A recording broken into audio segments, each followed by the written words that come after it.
Today we're going to be touching on the importance of physical literacy for children, David's unique perspective on what it means to be healthy, as well as how to create a unique home gym that allows you to be more active as well as your children. Thanks for pressing play. You're listening to the Broady Windsor Group on Real Estate, the podcast for homeowners seeking guidance and support on everything related to owning a home. This includes much more than just buying or selling. We've got you covered for everything from mortgages and financing to home maintenance tips, renovation and design advice, and of course, the latest insights and analysis on what's happening in our local communities. David, thank you very much for joining me this morning. It's a pleasure, Sean. Thanks. Been wanting to have you on for a while. You've always been someone we've looked up to, and of course, we've had your wife, Sana, on. Mm-hmm. So it's an honor to have you join us today. David is the founder of Champions for Life.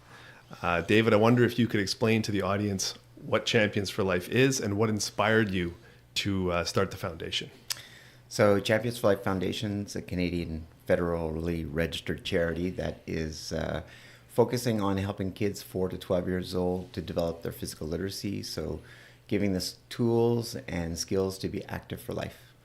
So I was an athlete myself and grew up in the West Island in Dorval, and 2 older brothers, 3 boys. You know what growing up with 2 brothers is. Yeah. And you know, being very active, and I found Taekwondo, passion of mine, from the age of 14 and became national Taekwondo champion. I studied exercise science and wanted to refine myself as an athlete and trained athletes. And so I had quite a good career as an athlete and extended that to offer my experience to other athletes, pro hockey players, and even corporate executives. And but back in 2006, my brother Mark died of cancer. And so that was a tough time for our family. He was sick for 3 years, healthy guy. And this was really tough on all of us. And for me to process it, we did a charity golf tournament and wanted to give back. His kids were 8, 6, and 3 at the time, and mine were 3 and 2. Okay. So family was very important. And he was still living in Dorval. We were in Pointe Claire, and we were all quite close. So the golf tournament went well. We raised $10,000 for the Teresa Delar Palliative Care Residence. Okay. And we raised $5,000 for the Dorval Youth Athletic Trust Fund. And I said, we can double that or triple that next year, and being ambitious. And the family just said, hold off, you know, it's too emotional. So let's park that idea. So for me, it was boiling inside.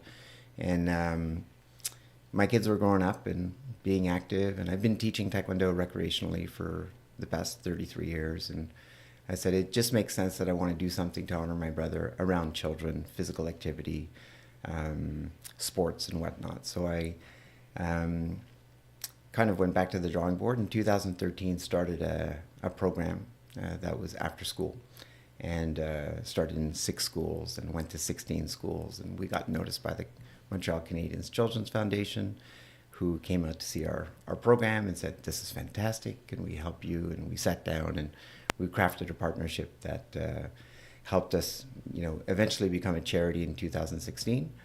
And now we're in over 700 schools across Canada.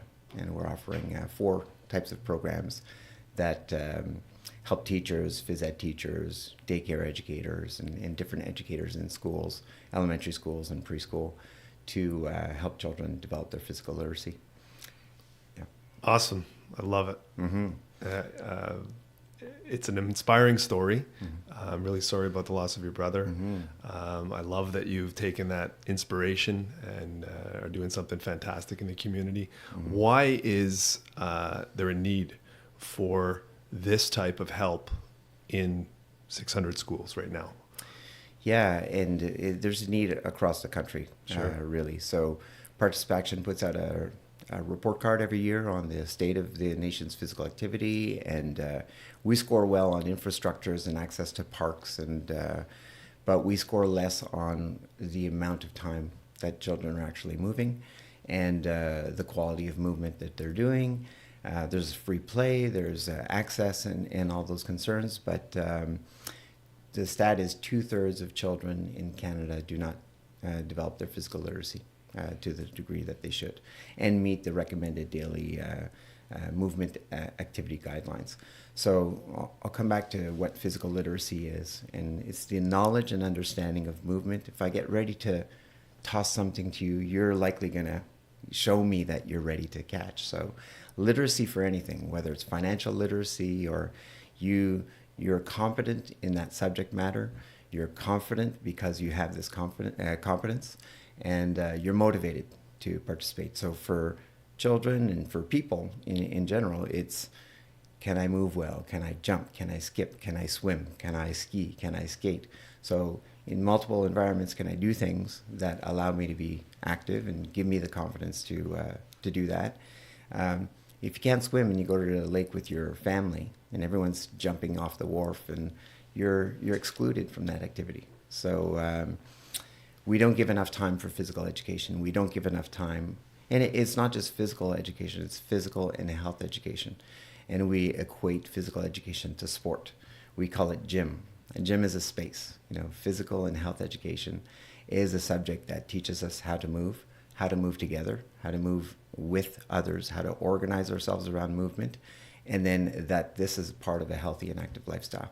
And for some, that's performing at the Olympics, and for others, it's performing in their backyard, or going for a hike, or canoeing, or golfing at any age and at any stage of your life, regardless of your ability.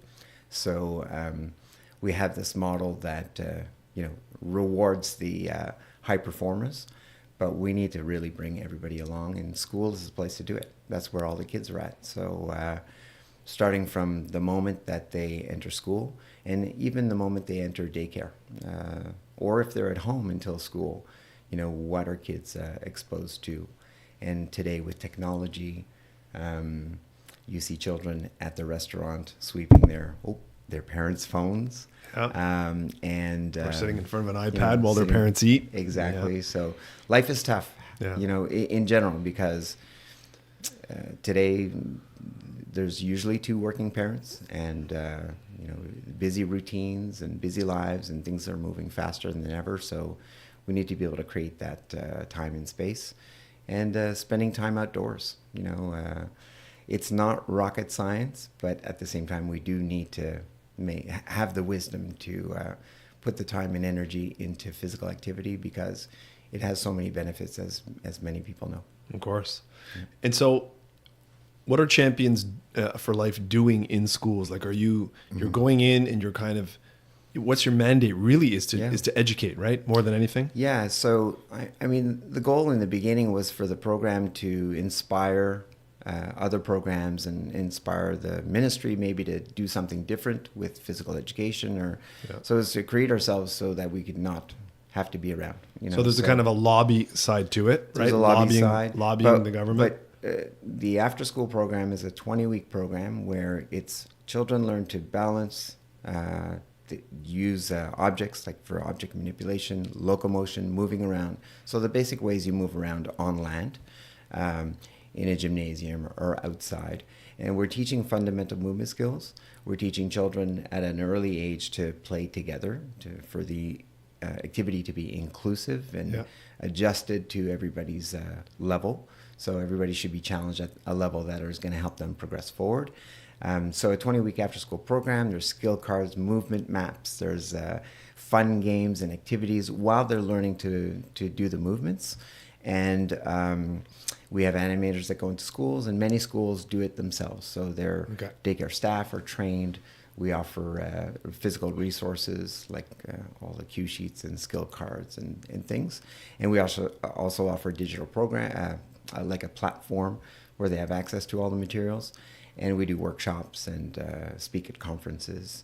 That's our after-school program. We've got a kindergarten program where, through storytelling, the kindergarten teacher will bring the children through an adventure where they'll be introduced to movements and through different contexts. And that's linked with the curriculum on counting, on body shapes, on math and literacy and social emotional learning. And so that's really kind of our first program, our first foray into the schools. And then we've got physical education teacher resources. So they're the experts. They're the physical literacy advocate at the school. So they can grab and go with anything that pretty much we provide. Skills, cue cards and lesson plans and games and so on. And then finally, we have a leadership program, which just launched last year. Okay. So we get the grade 4, 5, 6s to develop their leadership skills. And through being the person who's the spokesperson at the front, giving the instructions, to the one who's demonstrating, to the person who's encouraging, to the person who's organizing the space. And the teacher basically runs the leadership group through different modules, and they run activities during recess with the younger ones. This is amazing. It's a way to sharpen their teeth. So it sounds like the teachers, the phys ed teachers, and all of the teachers in the school are becoming your ally here. Yes. Right? They must be really noticing the positive downstream effects of the kids moving more. Yes.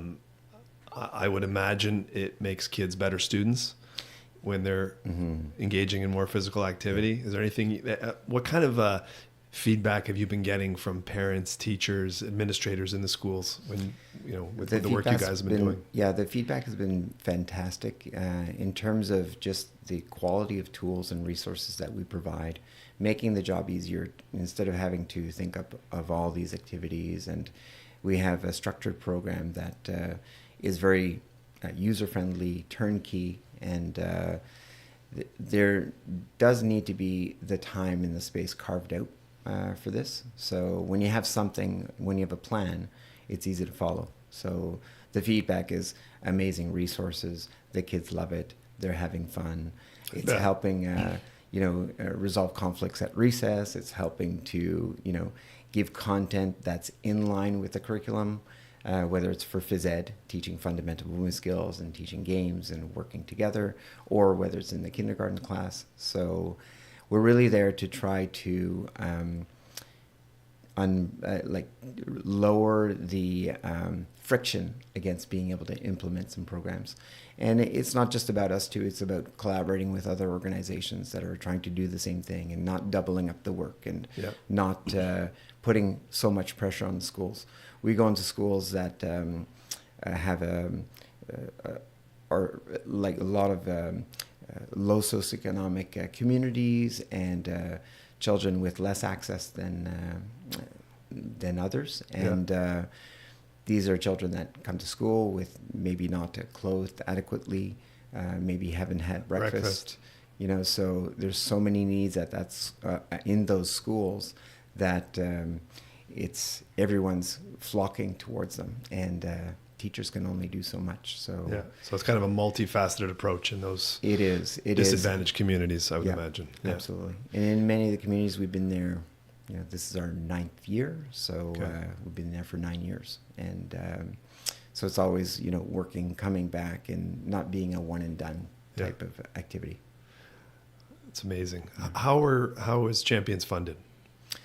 So we have corporate donors, we have individuals who donate. We do our separate campaigns. We have government grants. So it's kind of like a honeycomb model where, a bit from everywhere.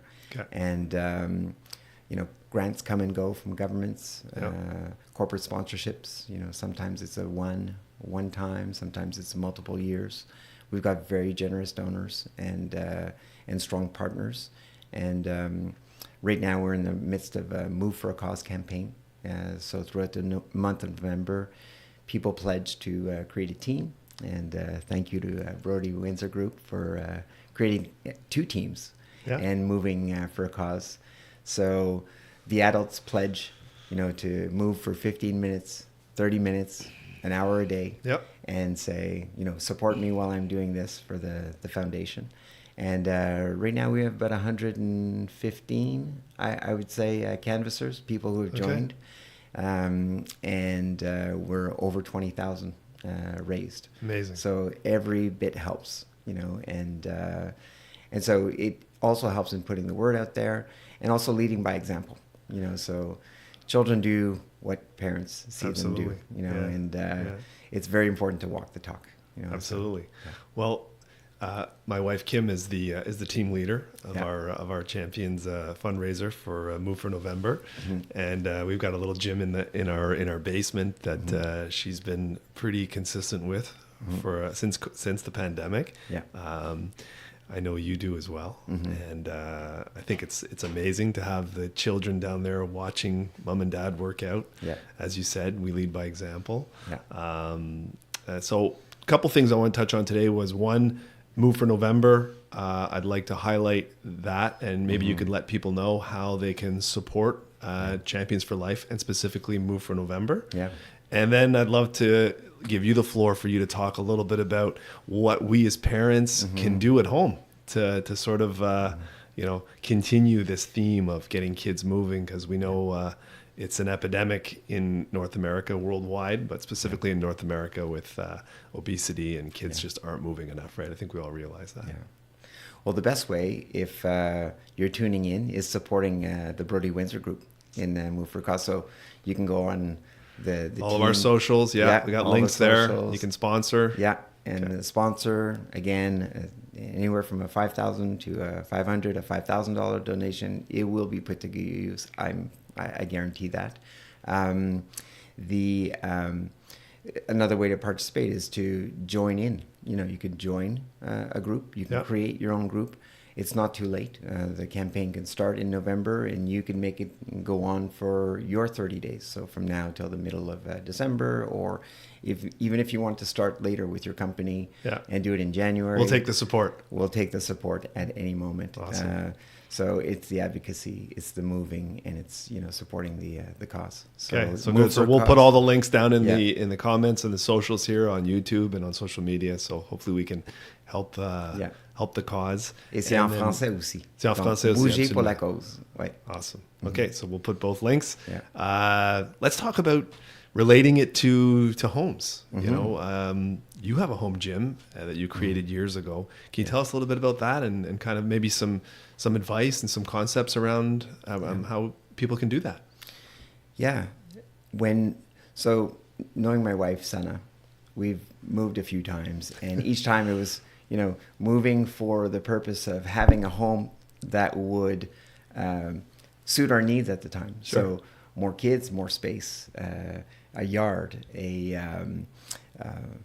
bigger kitchen so we can host. And the angle is always, am I close to somewhere I can walk, or I can run to a park, or be near the lake and see the water? And so that's always been super important to me. In the home that we're in now, we've been there for about 10 years.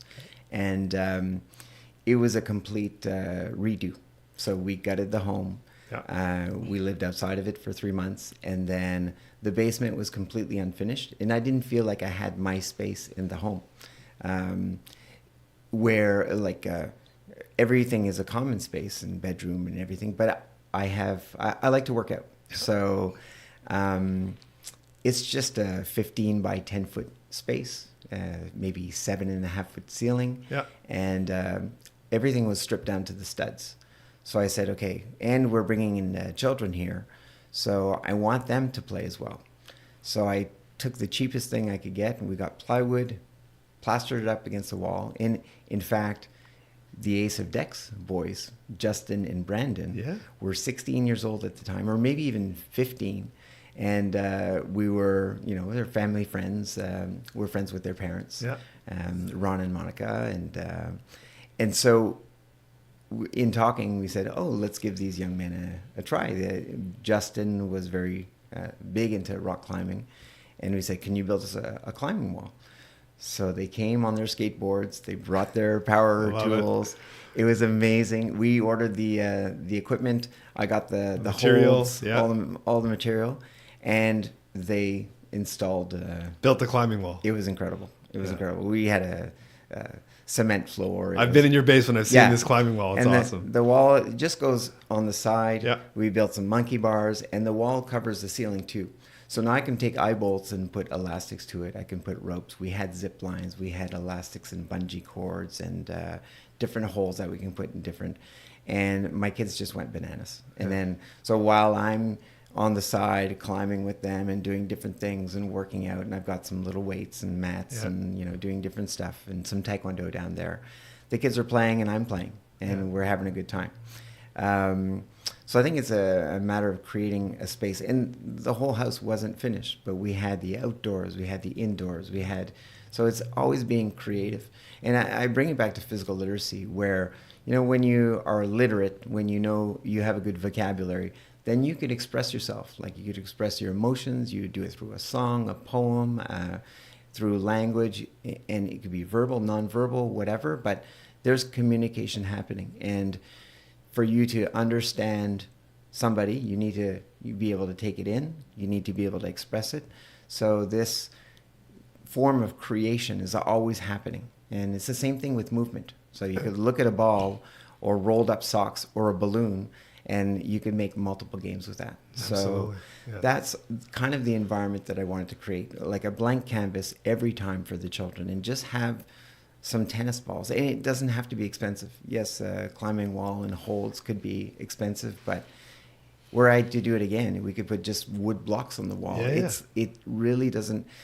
I would go to Dollarama, I'd go to Canadian Tire, I'd buy mini soccer balls, balloons, foam balls, and for $50, I'd have everything that I needed to play with the kids. Ribbons and cords and strings. We do like, you know, Mission Impossible. You've got to walk through these yarns, and then we'd use these yarns to, you know, make swings and all kinds of things. So the limit is only your imagination. The limit is only your imagination. And the limit is actually spending time. You know, what time do you have to spend and explore? Often we want to plan. We go in and we say, okay, well, the children are scheduled. We need to wake them up. They go to a hockey practice. They do this. Everything's kind of structured. But really the gift is the time that we spend together. So let's not wish them off, you know, away too much. They get to the age, well, you've been through that, where when they're independent, they're independent. So that time, if you don't create that space in that time, then it's not going to happen. You know, it gets consumed by other things. You know, the iPad, it gets consumed by friends, and it gets consumed by work. It's very easy to get pulled. Yeah, exactly. That's great advice. Yeah. Any advice on creating also a home gym that mom and dad can do, maybe inexpensively, or any tips and tricks? I know you've been a top you know, trainer. By the way, I've worked out with David, and talk about creativity. Your workouts are phenomenal. It's outdoors. I remember running up and down hills, running through the track at the school that you guys live near, using their facilities, and even going for a run along the lakeshore and plunging into the cold water at one point. So very creative. I love it. Yes. Every workout with you is different, and as always, you can see your creativity is coming through. So it's amazing. I think we can all take a page from that book. Thank you. I think it starts with fundamentals. I personally have 5 exercises I do all the time. Okay. And that's my base. Let's talk about those. It's push-ups, right? Just basic standard push-ups. So I'll do 5 push-ups. And then lying on your stomach and doing Superman. So you raise your arms and legs and head off the ground. I do 5 of those. Then I'll do 5 sit-ups, the traditional sit-ups, with the feet, knees bent and all the way up. Then I'll put my hand on the ground and do a hip hike up in the air with the other hand out. And then I'll stand up and do a squat. Okay. So it actually touches every single muscle in my body. Yeah. And then if I do 5 of each, and I can repeat that for 5 minutes or for 10 minutes, and I can go as fast as I want. So I could be in a complete cardio state where my heart rate is at 150 and I'm hitting all the muscles. And so usually that's a warm-up for me. Yeah. And then I'll decide, okay, what am I working towards? So it's really important when you design a gym. I think very few people go to a gym and say, oh, I just like going on the treadmill, and I just like doing presses, and I just like, or you go to a gym and you say, I want to be fit, I want to work out, and I suppose I need to follow the routine that everybody else is doing. You know, so you get into the machines and but when you flip that and you say, I'm 65 and I've got grandkids and we're going for a hike, and when we go to the lake, I like to be on the paddleboard with them, and I want to take them across the lake, and so there's balance involved. There's core. So when you train with a purpose, then it's so much easier, and you can adapt any apparatus or any a pair of dumbbells, kettlebells, balance boards. You can create your own balance just by standing on one foot and closing your eyes. Yeah. So I think the investment is starting with one or two simple things: a pair of dumbbells, a mat for just doing sit-ups. Yeah. Go onto YouTube, take a 7-minute workout.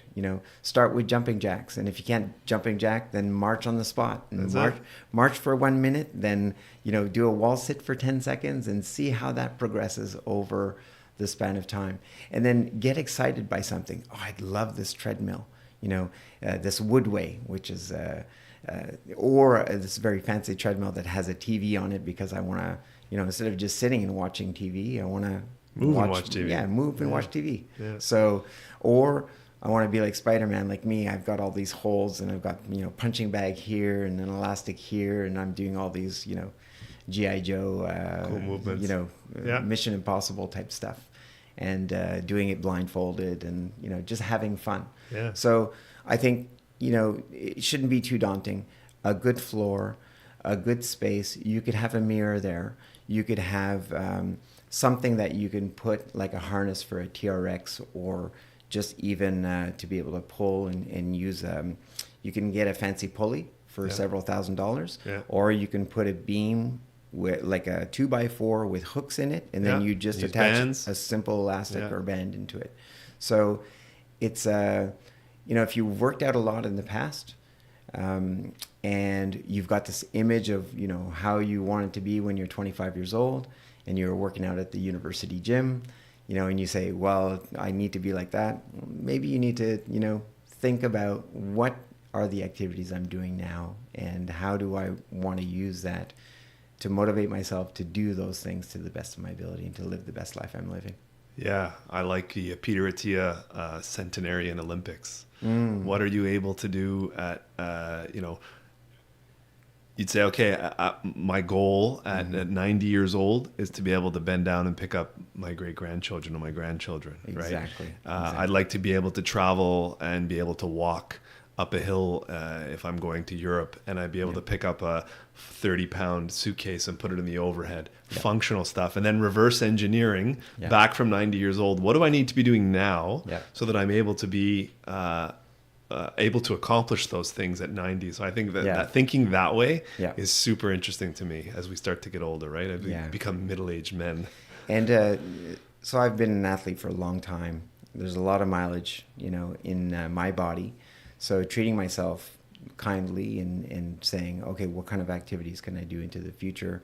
I started playing hockey 5 years ago. Yeah. So, and to me, that's a gentle activity, because we're playing with no contact, and it's smooth. I don't, barring a slip or receiving a puck or something, it's quite smooth. I can see myself doing that into my 70s. Yeah. So it might be starting something new as well. So, and saying, oh, I'd love to do triathlon. I'd love to do, an ultra walk somewhere, or Dancing. Yeah. Learning to dance. I'm trying to convince Sana to go ballroom dancing. I was reading, because I've, as you know, our father had Alzheimer's, so I've been down the Alzheimer's rabbit hole for years. Yeah.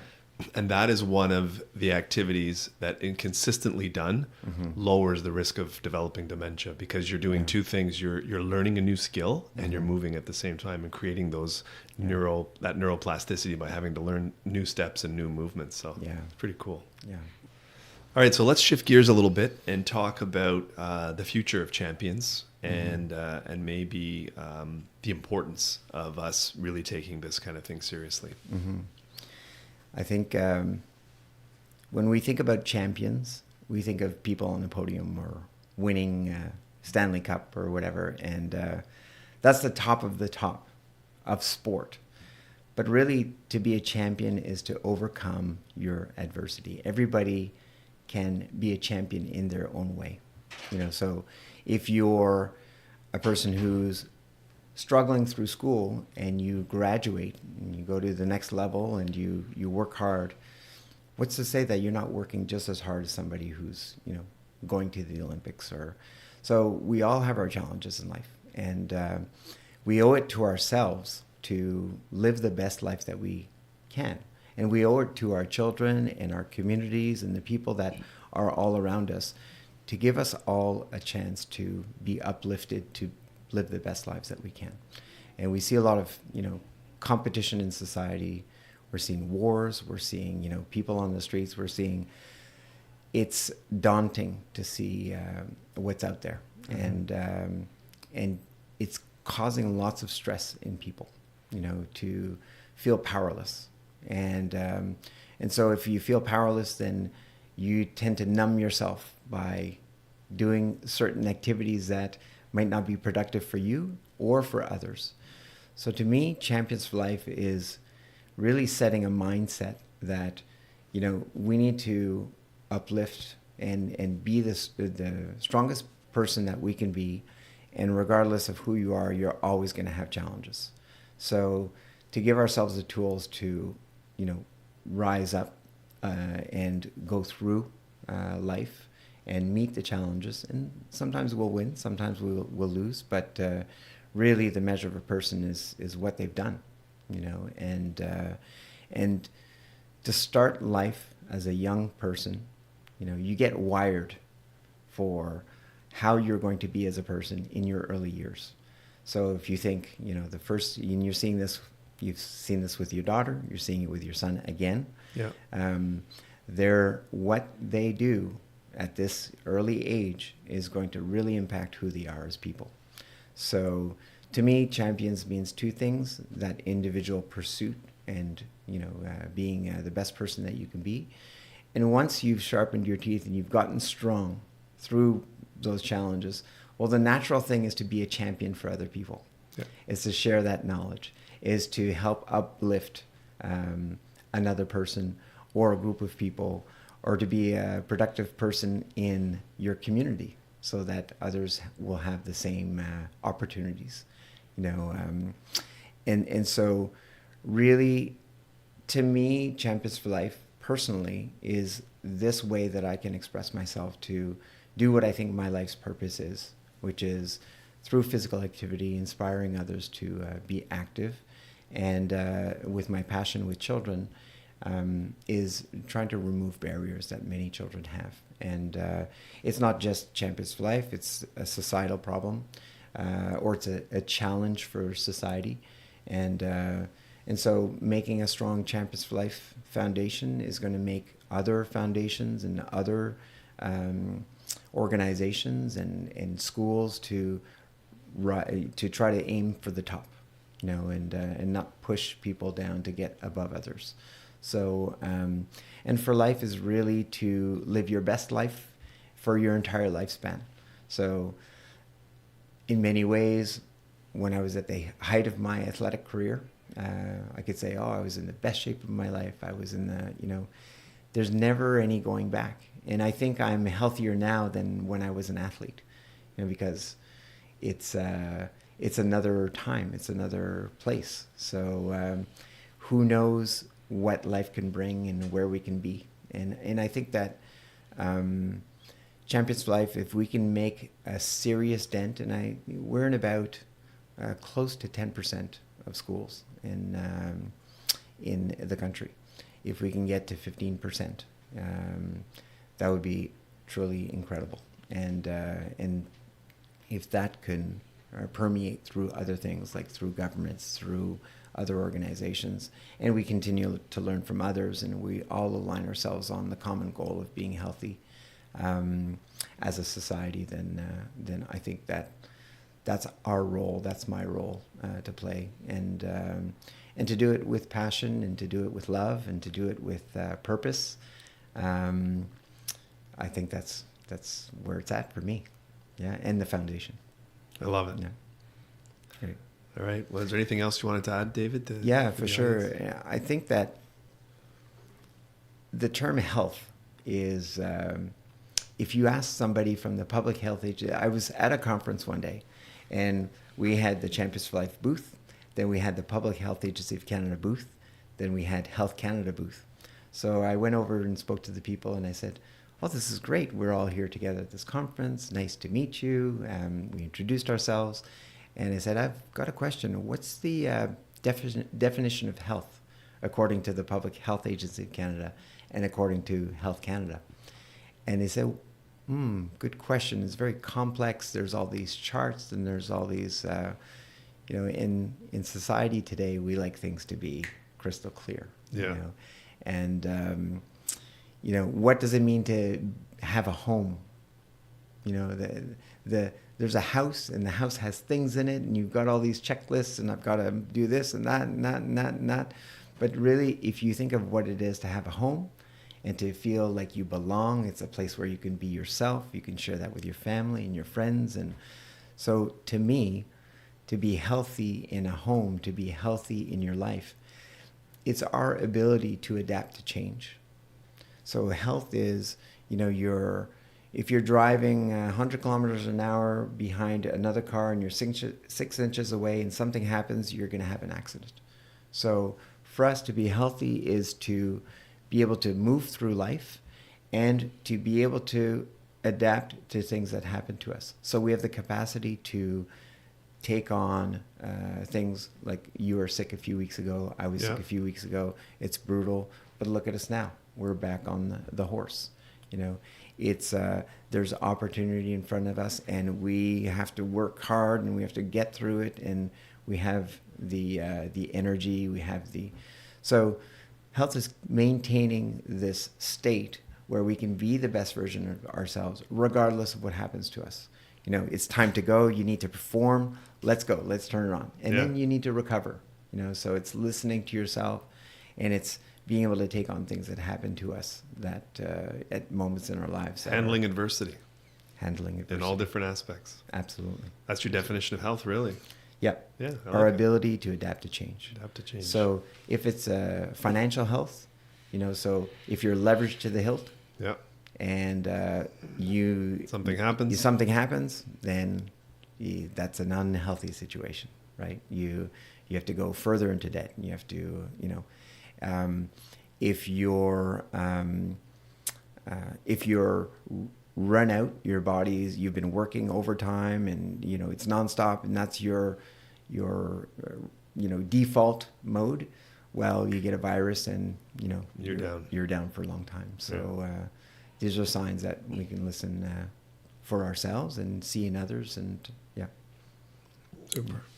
So if I think of the health of the country, and the level of stress on the health system, and the level of stress on the education system, and the level of stress in the governments, and the rhetoric that's going on between, the dialogue between people, and the stress through media, and the stories that we hear, and the access that we have.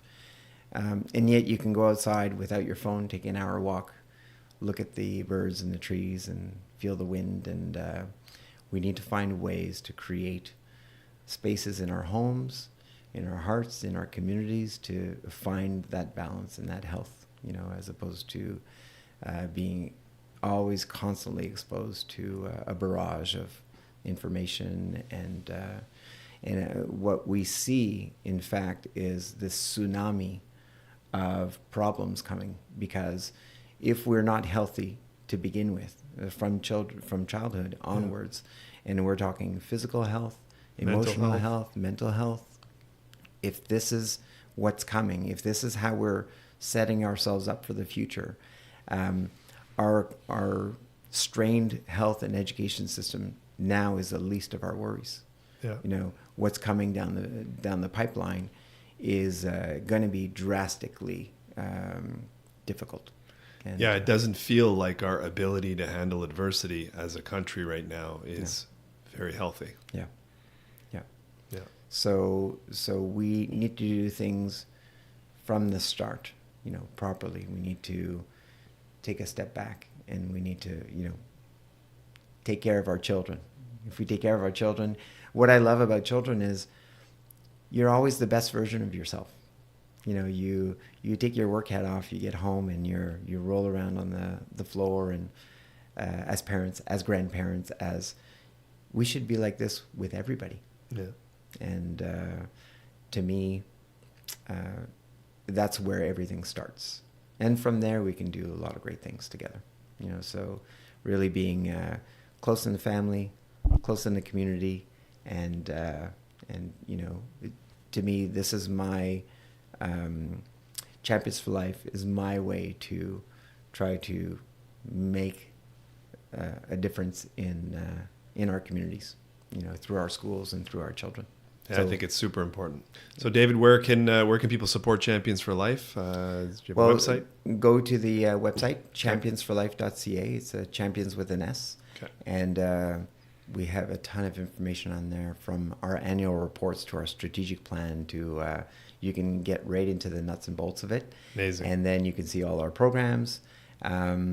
If there's no Champions for Life program at your school, we'll encourage your school to take a look at it and or give me a call. My phone is directly on the website. Our emails are there, so you can reach out. We've got ambassadors, and we're trying to recruit lots of volunteers as well. So people who can help support in schools, who can give their time, their talent, and their treasure to support the foundation. So that's it. It's not just money. People can donate their time to a great cause. Absolutely. And help out. Absolutely. There you have it, folks. So you can donate. You can get involved and help as a volunteer. We're going to put all the information down in the comments. And yeah, I love it. Thank you very much. Get moving. Get moving.